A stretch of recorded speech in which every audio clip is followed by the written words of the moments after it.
Good day to all our listeners out there. Today we have Tatiana Mendes with us in studio. What an honor it is to have the Cape Verdean superstar freediver with us today.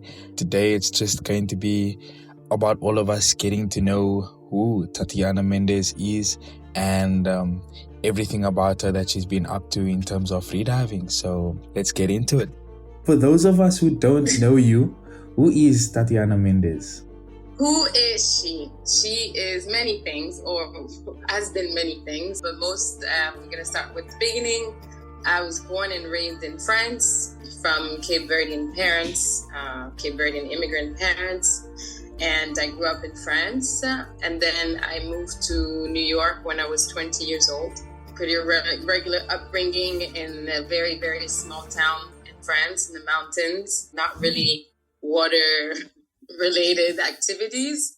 And then, I moved to New York when I was 20 years old, did almost everything over there, worked in different industries, ended up working in corporate America for the last 5 years of when I was in New York. And then for the past 3 years, or 3.5 years, I've been kind of what we call nomad, so moving around the world, mostly staying in Mexico. I would say 70% of my time I'm in Mexico, where I run my retreats. And then the rest of the time I'm between France and other places that I go visit or dive or, just stay in between things. So that's it. I'm 37 years old. 37 in 3 weeks, actually. Okay, nice. We'll be sure to wish you come closer to your birthday. It's nice to finally kind of picture who Tatiana is. I honestly thought that you were more of a marine biologist because your whole Instagram feed is just water related, nothing corporate. So I wouldn't have assumed that you're in the corporate world out in New York. So that's nice to know. That's very, very nice to know. Next, I would like to know, when did you start freediving and when did you choose to make the switch to compete as a Cape Verdean freediver? To go back to what you were saying, I wish I would be a marine biologist, to be honest. I wish I had that education, but I don't. I actually studied languages and economy.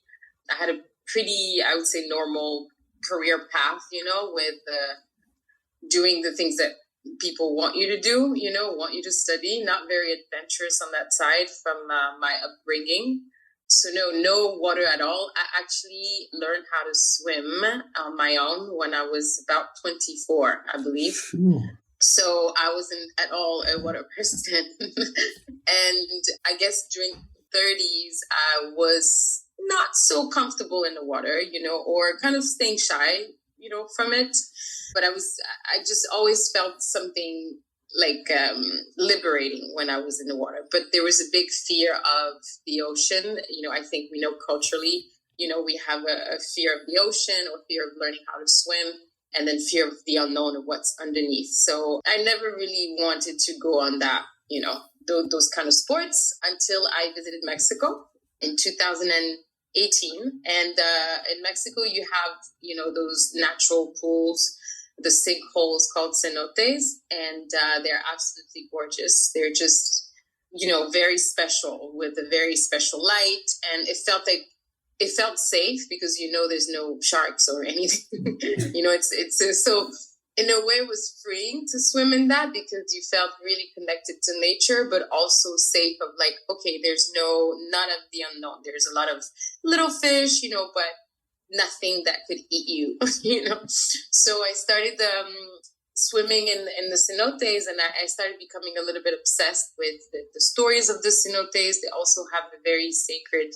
meaning and symbolism in the Mayan culture, because they are called the door to the underworld, so where they would do a lot of sacrifices. So it holds a lot of energy, and I just loved being in them. So I started randomly after my first trip, just following a lot of accounts, with cenotes. And then one day I saw a picture of Mathieu Duvaux, who was my first instructor, who was an instructor based in Tulum, Mexico. And it was a picture of a diver in a deep cenote. And the cenotes are very, very kind of dark with, a very piercing light, like from the sun. And just that image of that body, small body in this big light was like breathtaking for me. And I was just like, this is it. This is what I want to do. I didn't even know the sport. I had no idea what it was. I just saw, it was just that very big picture, that feeling. It was more a feeling of seeing like the darkness and then the light piercing through. So it was kind of almost spiritual to see that, to have that feeling. And I was like, yeah, this is it. So I contacted him. And then 3 months later, I was in Mexico doing my first free dive training, Molten of Wave 1. So it was kind of like jumping into like the total unknown, from like not being a good swimmer to like upside down, in the water. So kind of terrifying, I would say. The first training we did, very first time in the cenote, I was terrified. Especially because where the divers dive in Mexico are not like necessarily clear cenotes because they're deeper. So it was terrifying, but also absolutely liberating. After my first training, I was like, this is it. This is my sport. And then, with what was happening in my life at the same time, so it was kind of a coincidence. So I guess how the universe works, but I came back from my first freedive training and I quit my job within a few weeks to start another job. But then it was COVID. It was actually, I flew to Mexico the day of COVID. So the whole world was shut down. Everything was uncertain. And I came back, quit my job, left my partner. Everything started to fall apart. But there was this thing about freediving that one thing I was thinking is like, when would I go back to Mexico, basically, to freedive again? So that came with me pursuing that kind of like, okay, I want to freedive again. How can I make a living doing freediving, pursuing that? And it started with me organizing retreats. They were not necessarily freediving related, but they were based in Mexico. And so that would allow me basically to live in Mexico, and continue freediving. So I started hosting retreats in 2021.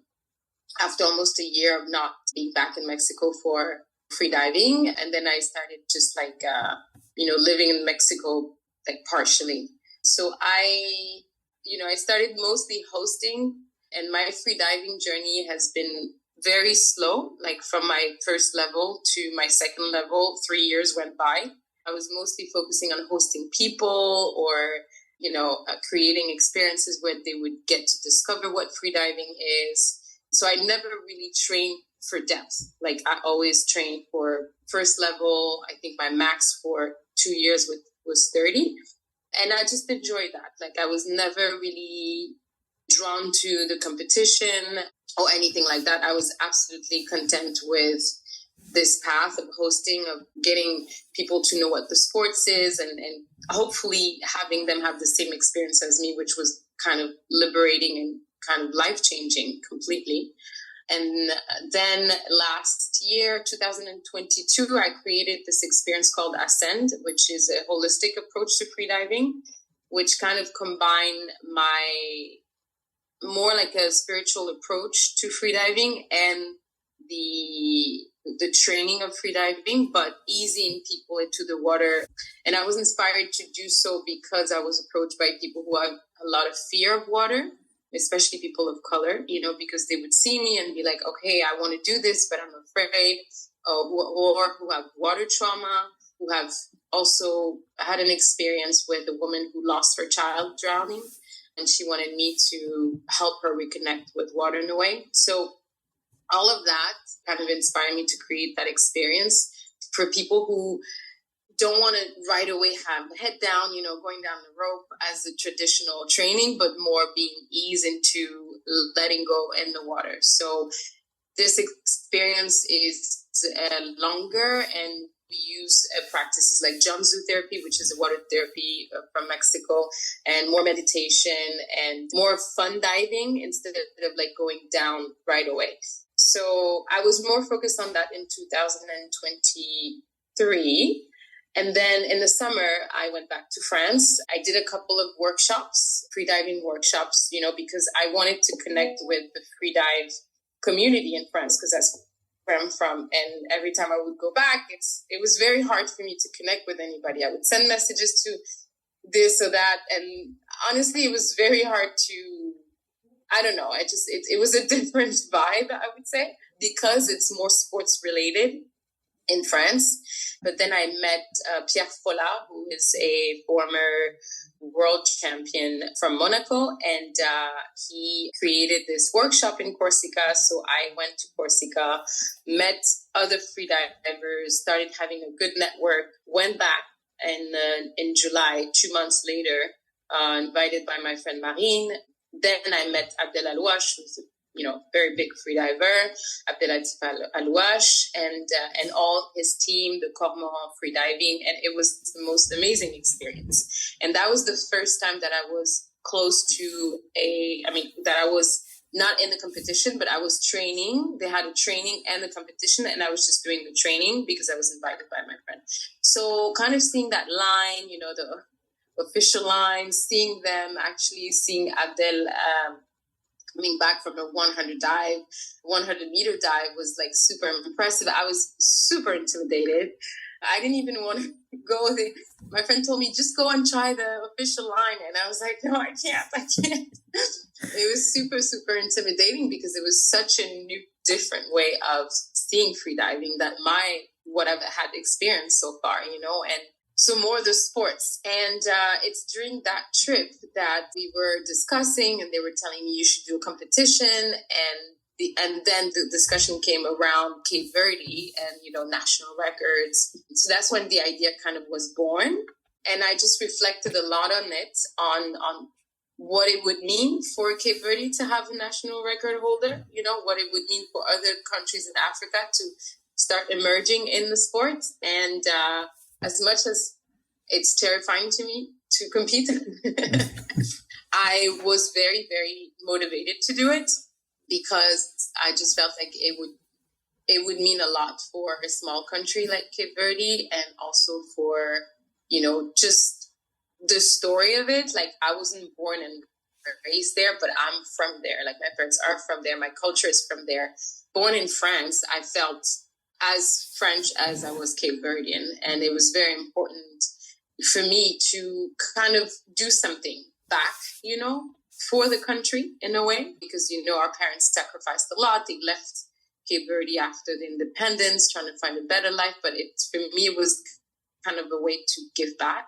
So I didn't know that I had the nationality, which kind of legitimized it for me, because I felt a little bit like an imposter at the beginning, to be completely honest. I mean, I'm giving all the information, but I felt a little bit like an imposter because, you want to get the nationality to get the records and all of those things.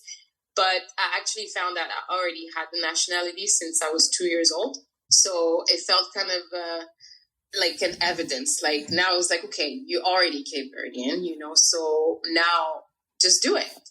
And I felt like if I would start, maybe there would be more and more. And even if at my level, I didn't consider myself an athlete, but I was thinking maybe after that there would be more people, younger, maybe stronger, and that could get to a higher level. So I decided to do it. And I told myself I'm going to train for a year and all of those things. But you know how freediving is not really a big sport yet. So it was very hard to find sponsors. So I didn't start training. And then I got sick. I got dengue. And I went through a few procedures, personal health issue and procedures. So I didn't start training until the beginning of May, knowing that the competition was in September. And knowing that I had to do 2 AIDA competition to be able to do the World Championship, because that's the requirement. But unfortunately, I wasn't able to train at all until beginning of May. So it was kind of stressful. But also, I really wanted to pursue that. Like, I really wanted to do it. Also because the competition was happening in France, in Corsica. this year. And for me, it was so symbolic that I do it in my home country, in my birth country, for my, my home or my origin country. So I was like, this, I don't think there's going to be any other opportunity for me to combine those two, And so I really wanted to do this competition specifically, because if I would listen to myself, I would think, okay, take a year or two to, train and then compete. But it was just too much of a perfection of events, for me not to do this one. And kind of a push as well. So I decided to go back to Mexico after my procedure in France and do my first competition, Azul Challenge, which was, I picked that one because it was easier for me. I know the cenotes, the conditions, I know the people there, I know the organizers. So it felt more like a good way to start, more comfortable, less intimidating. So I did my first competition. I arrived in beginning of May. 3 weeks later, I was doing my first competition. That's where I set my first 2 national records. And it was honestly probably the best day of my life. Just that anticipation, that joy, that accomplishment felt, I don't think I've ever felt something like that. Something that I could be so proud of, and I got so much love from the community, from my family, from people all around the world. And it was honestly one of the best days. So I completed that competition, flew the same day of my last dive, flew back to Paris, was in bed for 5 days, and then I arrived in Dahab 5 days later. And that's when I started my, I would say, real training leading towards the World Championship. And after a month and a half, I completed my second competition in Sharm el Sheikh, where I met Matt. And that was about a month ago now. So yeah, that's it pretty much. I'm going to complete 3 months in Egypt. I picked Egypt because, of course, it's the Mecca for freediving. Amazing condition, except the heat. The best divers in the world, the blue hole. I mean, all of it. And also, economically, it just made more sense than anywhere else in the world. So yeah, that's it. And now we are about 10 days from the World Championship. I love it. I love it. I love it. I love it. You said something earlier that made me realize, like, if one had to look at you from an outward perspective, someone would say you're an expert diver, very calm in the water, very comfortable, and I wouldn't have known that you've been in the water for such a short time, that you only started learning at 20, only started freediving 3 years later. The growth at which you've entered the sport and been in the water for it's a very short time. And so for people would say that would want to join the sports, because whenever you look at freediving, it's for the Europeans, it's for the whites. And so, yeah. And you get very scared of going down, for someone who started learning to swim later on in life.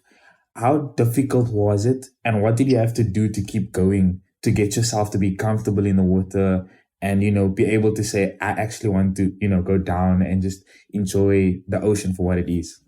So it wasn't easy because, first of all, so I started really learning how to swim in pools in the US. You get a lot of stereotype. Like, I had a lot of people telling me, you don't know how to swim, and I didn't, So that was kind of my motivation to be like, why is it such a evidence, especially in the US, that Black people don't swim or can't swim. So that was my motivation to learn how to swim. And I just started to feel my body and see how I could float, how I could move my arms and move my legs. I never really looked into videos or things like that. I just started to just feel it and feel the water and trust also, and not being afraid. And I think most of the people that approach me, especially in the Black community, they have a big fear of it, and I think that's what stopped us from getting really comfortable. It's the fear. So you have to work on that. I would say work on that fear. Know that your body is able to float, and trust yourself and trust the water as an element also, And then I was just daring to go, I had a trip with some friends on the boat, and there was no other choice but to go in the water. I was terrified, and honestly, it got me. I remember just traveling, snorkeling, and I just couldn't look down because I was like, if I see anything, I'm gonna die, and we're in the middle of everything. But just dare to do it, dare to do things. Don't be afraid. Trust. I mean, of course, I'm not saying to be reckless in the water, and if it's more comfortable, take lessons, take some lessons, have some professional helping you. But I kind of went in the bold way. And then for me, what was the most liberating, it was the cenotes. Like that totally opened up a new version of me, I would say. And then I started to have a real relationship with water where I totally embraced it. I have no fear of water. And then going to the ocean was easier. And then when you learn how to hold your breath and you trust yourself, then you start discovering the wonders of the ocean. And you start becoming, you see all the fish, you see all it's incredible. So that developed in me, and then it became an obsession. And now I cannot live without being close to the water. I cannot live without free diving. I come from I had a little bit of a background of addiction and substance abuse. So I have a tendency to really hold on to things. And for me, free diving was the healthiest thing that I could hold on to. It was absolutely liberating, and it filled out a lot of void in my life and healed me in many, many, many ways. So if I can continue and any addiction, that would be, I guess, free diving now. I encourage everybody to, I received a lot of messages from people saying how happy they were to see a Black woman so comfortable in the water. I even received messages from celebrities saying, how are you so comfortable in the water? And I didn't do it for that. I did it for me and for my own freedom and liberation. And the response was just unbelievable. I didn't know that's what I convey through my videos and all of those things, because I was just posting for me. I loved creating videos where you mix up a little bit of music and movement in the water, because for me, that's exactly how I feel when I'm in the water. It's almost like you have an orchestra, So seeing people responding so, strongly and feeling actually the emotions that I was trying to convey was amazing. And that even motivated me to do more and more and to be more present on social media, because I saw that it inspired a lot of people. That's powerful. That's powerful. And I think it also adds to the fact that having you put Cape Verde on the map empowers a lot of more Black women and a lot of more African Black women to look up to you in a way and almost be like, if you've been able to do that, conquer your fears at the age of 20 of swimming, and to this point now you've gotten and you've dared to be brave, and you've now enjoyed these things, and you found peace in freediving, you found peace in the water, in the cenotes, and it got that thing to build you up. And every other young girl or older woman can find that same solace that you have in this sport, and it's amazing with what you're doing within the world of freediving and in your own personal life, and so we really salute you for doing that all for the community. Thank you. Pleasure. Moving to you competing in a place where apparently if you come there, you have to have an aircon covered around your body because it is really hot in Dahab. We've noticed that you've been preparing for a lot of competitions. Now, you've spoken to us about the joy of, the cenotes and the peace in the water. What is it like prepping for a competition as a freediver? So, of course, I talked for myself, and every freediver's journey is different. Some people are driven by that. I've seen people going into freediving for the sport of it, the competition, all of those things. It wasn't my case at all. So I did have a love and hate relationship with it at the beginning, to be completely honest, because I was like, why am I even doing this? Why am I, also because of my personality, and I'm a perfectionist. So it was very hard to come across certain walls and limits, because of timing, because of training, because of everything. So at the beginning, I'm still actually very, very nervous, but I think it's a way also to analyze and manage my own emotions, my own nervousness in everything in life. I mean, for me, freediving was a way to teach me, in life in general, how to be present, how to let go, how to surrender. So the competition is bringing me a whole new curriculum of things, So at the beginning, it was hard because I realized that, my level of freediving wasn't an athlete level, which I didn't pretend to, but I understood that, okay, for the competition, like this is another game, I had so much to learn, so much more than just the first level or what you can learn into your certification, but it was like the athlete's ways, so a lot of things to prep you to go deeper and to enjoy it, So it was very hard at the beginning, I have to say, arriving here, especially after my first competition was amazing. I was super nervous, but I was kind of pampered over there. But arriving here was kind of brutal because you arrive and everybody's a great freediver, is an athlete, a legend, a teacher, an instructor. And I'm none of those things. So it was very intimidating to arrive here. And I was eager to go deeper, to feel a little bit more confident about myself. And I just ended up going against a lot of my own, limitation. So I was very frustrated at the beginning. I was crying a lot, but I was like, I didn't want to give up. And I was thinking I had to go through a lot of mental work to know that whatever I will do at the competition, I will do it well and I will enjoy it. And that's the most important, instead of going for the depth or, all of that, because you feel so intimidating by the rest, So I had to let go of that. And I had an incredible group of friends in Charm, which made the competition so much lighter. And it was great. I had also my first yellow cards. So it was a good experience as well to fail publicly, which I'm not, I just don't like it, but it was good to experience it. It's not failing, but it's, I guess it is in a way. But it was good to go through all of it, to go through the little victories and to go through the fails. So, I mean, Dahab is amazing. You have the best of the best here. I was very lucky to train with incredible coaches and instructors. Donnie, who hosts the Freedive Cafe, Gary, Zara, and now my today coach, Sergey, who are all incredible coaches and athletes that I learned so much from, and I'm super grateful for.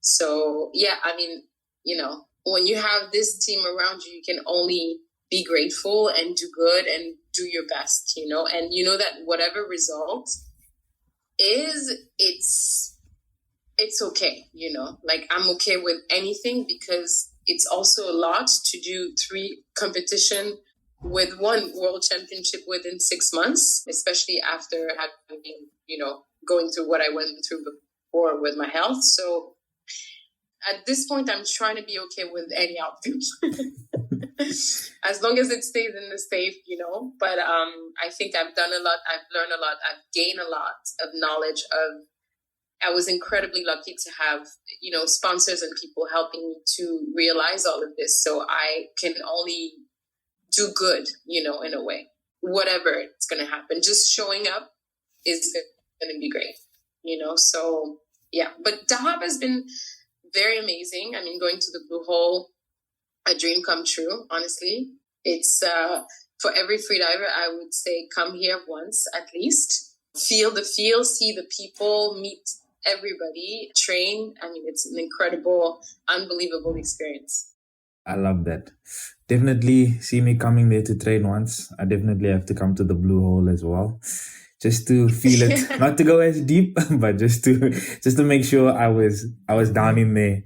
I'd like to know, what is it like in the day of a competitive freediver when you're out at the comp? So if, for instance, today you have a depth dive, constant weight, what is it like? What's your breakfast routine like? Your music, your warm-up prep, then the competition, going out into the water, and then you're cooling off down, whether you do a cheat meal or no cheat meal. What's that day like on a day you have a competition? So honestly, I'm still discovering. I feel like I'm birthing myself as an athlete. So I'm discovering myself through all of this. And I think every athlete is different and every competitor has a different routine. So, I try to follow kind of like how I feel, but okay, a typical day of competition, you get your time, they're announcing this, so you know what time you're going. So it depends. If you first on the list, prepare to wake up early, prepare to go to bed early. I mean, it depends. Me, I was usually at the bottom, so I would make sure I sleep in the morning, because also I'm not a morning person, so I was kind of grateful to go at the so I could stay in bed, which would relax me, make me feel good to know that I'm not in a rush to wake up to. So it was good for me and charm, because I would stay in bed and relax and then eat early enough, because I don't like to dive with a full stomach. So I usually dive empty stomach, but I try to eat early enough to sustain the energy. So usually yogurt, granola, fruits, something light, dry, not too much, not too heavy. So I eat early on so I can digest a little bit, rest. Then I plan to arrive. So I noticed that I don't like to arrive early on at the center or the platform or anything, because I realize that my nervous system can't take it.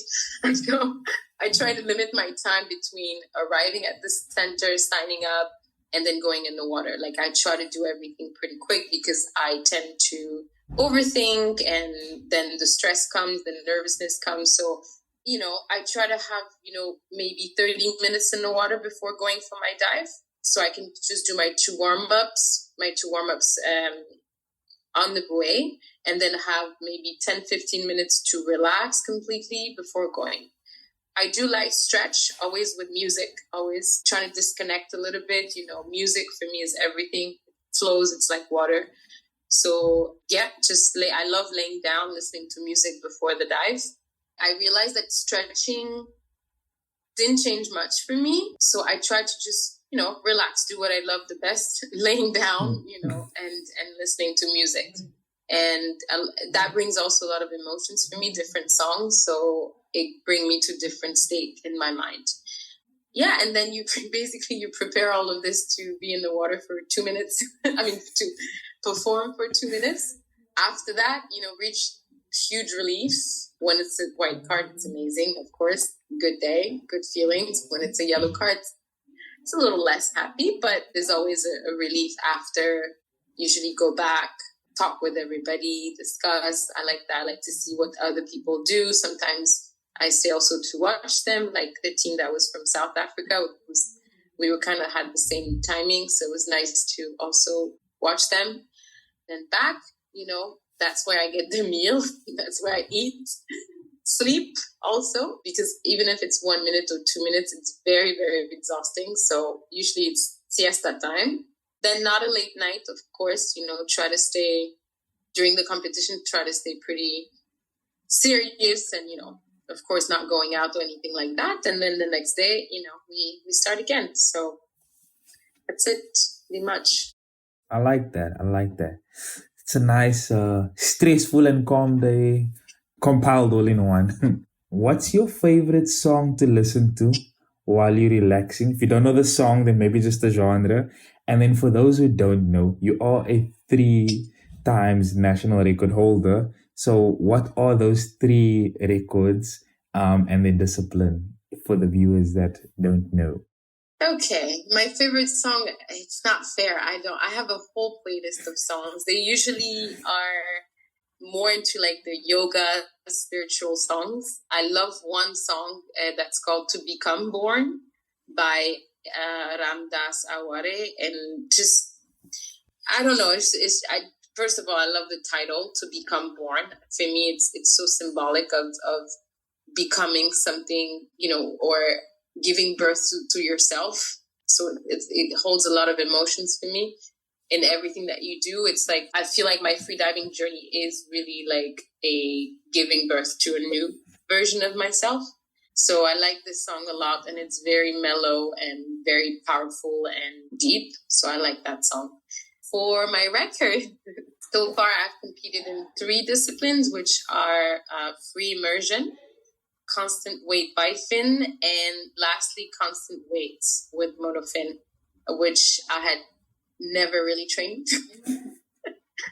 But it was one of my best dives during the competition. It was actually my best dive when I set up my record at 46 on the very last day of the comp, thanks to my amazing coach who taught me how to do a duck dive and coached me for a couple of days, a couple of afternoon in between. And yeah, for me, it was like a revelation. I was like, okay, this is it. This is my discipline, is the constant weight with monofin. It's the closest thing to being a mermaid. And it was just, for me, it just felt so natural, and I absolutely loved it. So yeah, those are the 3 disciplines that I hold a national record in. I'm going to try for this World Championship to compete in all disciplines, so CNF included, which I haven't trained. But I would like to try, just for the opportunity to do it in a competition setup, and see also, if I can perform a certain depth. Of course, it's going to be way shallower than the other, but I would like to do, if possible, all 4 disciplines for this competition. I love that. I hope that all 4 goes well, that they all have white cards, no yellow cards or red. Yeah. But the main thing is that you enjoy all of it. My next question for you, right? Now that you spent a lot of time in Africa, in Egypt, and you're representing your African country called Cape Verde, how would you like to see freediving grow as a sport and recreational activity in Africa as a whole? So that's a very interesting topic, because being Cape Verdean, first of all, it's a very small country in Africa. It's not like, Ghana or Ivory Coast. It's very small. People don't know where it is usually. It's not even on the continent. It's actually island. So, representing a country that's so unknown is kind of, for me, it's an opportunity to bring more light into all the little countries that we don't know exist, but has, a diaspora of people living in other countries representing. Just to say, for Cape Verde, it's a big year because we had also our first Olympic medal recently in boxing, which I'm very, very happy. And earlier this year, we had our soccer team going to, I think, the quarter finale of the African Cup. So it's a big year for a very small country, including the freediving, national record. But I'm super proud to see that such a small country can actually rise and shine and perform in sports like that. And this is thanks to all of, like I said, diaspora of Cape Verdean descent people all over the world. So for other countries, so I have met actually different people from different countries in Africa that told me, oh, I'm so happy, I saw you doing this and doing this. And I've been telling them, you should compete. I've been trying to push that. A friend of mine who's from Ghana, I met her through social media, and she said to me, when I saw your account, when I saw your video, she's a scuba diver, but she said, I decided to do my first freedive course. And for me, that's the best thing ever. That would be better than white cards or national records, is to have someone who's like, okay, I'm going to do it because she does it. And to be representing their own country and African countries. I think I looked at the stats, and I think in all the African countries, there's only 7 represented in freediving, which is nothing. And as far as sub-Saharan, I don't think there's many, you have Egypt, you have South Africa, you have Tunisia, Morocco, but you don't have a lot of, I would say more, West African country. So I would love to see more of those countries represented, more of those athletes, learning freediving. I also spoke to the Minister of the Sea for my own country, when I approached them for the competition, and he told me something that really kind of shocked me in a way. He told me that, in Cape Verde, 70% of the fishermen don't know how to swim. So that was very, very triggering in a way, because that's how much, we are not in the water. We're afraid of the water, especially for islands, where that fishing is one of their way to live and to make the country, the economy, and just feed the people. So to know that 70% of the fishermen, professional fishermen, don't know how to swim is insane in my head. And I'm trying to, post competition, I would love to travel to Cape Verde to kind of, I don't know yet, we're still brainstorming, but to bring more of those sports and also education, swimming education to the country, just for safety, for, culture, sport, everything.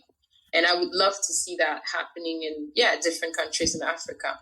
And to just also bring more diversity in the sport, because it is intimidating to go to a place where you don't see people that look like you.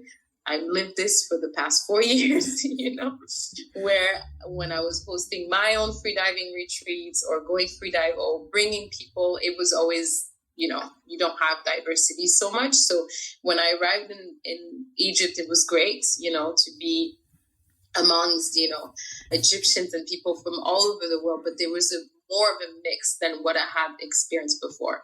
So more of that, of course, would be amazing. And it's still a young sport, so it kind of makes sense. But it would be great to have more African countries, just being represented. I've definitely been enlightened today. I never knew that 70% of fishermen in your country would not be able to swim. That is mind-boggling. Right? Yeah, knowing you're in the water every day, and that's like your sustainability to live. Like, you being in the water is what you need to live, but you can't enter in the water. You can throw a net or you can cast a fishing line, but yourself, you can't get inside, because if you did, you'd put yourself in danger. And it's tragic, because that's where the fear of water comes from. Like, I heard a lot of stories when I was little from my mother saying, we knew this man, he was a neighbor and he's a fisherman and he disappeared at sea. So my mother always had this fear of the ocean and always had the fear of, like, we don't go there, like, it's too dangerous, especially in the coast of Cape Verde, because there's so much wind, and the water can be really, really rough. Yeah, it was kind of sad to hear that, to be honest. Yeah, no, but I hope that you're able to, get out there and help, give that swimming education, bring the sport to your country. It's very heartwarming to see that, the little light, I could say, that's, burning within you is almost as if there's like a candle within your heart, and you're able to pass that on to everybody else, the lady in Ghana. And, hopefully, we can just inspire the rest of the African countries to sort of also join in, because it is that feeling that you also want to go where it's diverse for everybody, so that people don't feel alone when you go to a competition or a new sport, or you try something else. You have those friendly faces, those familiar faces that make you feel at home, that just gives you a little bit of extra added comfort. And we also know how much of a big thing that across Africa, every Black person is fearful of water. And to be able to go and show that, we have to respect the ocean, but there is also nothing to fear if we learn the skill, And so it's really cool to see the things you're doing. And it's so much joy when you find someone that look like you, your brother or your cousin, doing the same thing and enjoying it. Like, remember when I found you, I was like, yeah. I was like, right away, we were like, oh, we were so excited. Because it was so heartwarming. It's like, wow, there's a joy. Like when you see someone, that looks like you or your brother or that do the same thing. Like, I was so happy to see you doing it, And I feel like that's how people feel, when they see me. I hope, they see a familiar face in a way. Yeah. We're not alone in this, but we're together. Exactly. I love it. My last question to you before I let you go is, given your expertise, what question do you think I should have asked you? Maybe something that someone would want to know, maybe how I got over my fear of the water, maybe something that could Or if I had, or you probably asked that. With overcoming your fear of water, I know you touched on it a little bit, but what about your, should I say, fear or nervousness of being in an environment that you're not comfortable with? So being around new people, being around in a new country, trying something different, how do you overcome that? How do you battle that and be like, get into a space and it's like, okay, nobody looks like me. I've never done this before. This is scary. What did you have to tell yourself? What did you have to do in order for you to be like, okay, Tatiana, I've got this. I can do this. Yeah, well, honestly, my love for the water and also how much I enjoyed it was overbearing to everything. I was like, I don't care. I love doing this. So I would just say maybe not related to freediving, but if you love doing something, if it's your fire, if it's your passion, if it's, if really what fills you up with joy, don't even look around. Like, just go for it, So, yeah, I there was no way I wouldn't do things because I was the only one. I did not even look at that. Of course, I noticed after a while, but my drive was my love for the sports and how much I enjoyed it and how much it changed me. So that could go for anything, for anybody that enjoy doing something or even a career or dare to do things. If it lifts you up and set you on fire, then just go for it. Don't even care what people are going to say or what other people look like, because it's your thing, Yeah, I like that. Forget the crowd. Just do you. Chase yourself. Chase your passion. If it makes you happy, just do it, And yeah, for me, like I said, I didn't even notice that I was one of the few. I only noticed after I started doing things and after I started hosting and creating experiences, and I got, okay, I got a different response, so things like that. But I was already in it. Like, for me, I didn't even hesitate to do it. And at the very beginning, 4 years ago, it was very, very, very few. There was Zandi from South Africa that I looked up to, that I found. I was like, oh my God, another freediver. And there was a woman called Aurelia, who became one of my friends. She actually came and visited me a couple of months ago in Mexico. And she was one of the first one that I saw. She was the first Black woman, and she was French too, that I saw in the cenote diving. And it took us like 4 years to meet, and it was absolutely amazing. But at the very beginning, I would say I only saw those two women in the water. So there was nothing. Now there's so many more. Definitely 4 years later, 4 or 5 years later, there's so many more. But at the very beginning, there was nobody.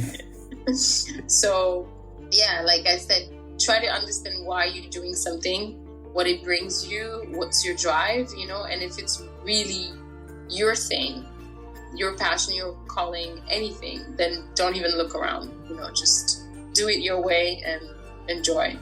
Thank you so much, Tatiana. Thank you. Thank you for joining us for another episode of Season 4, Freediving in Africa on Earthcast. And we look forward to having you again soon.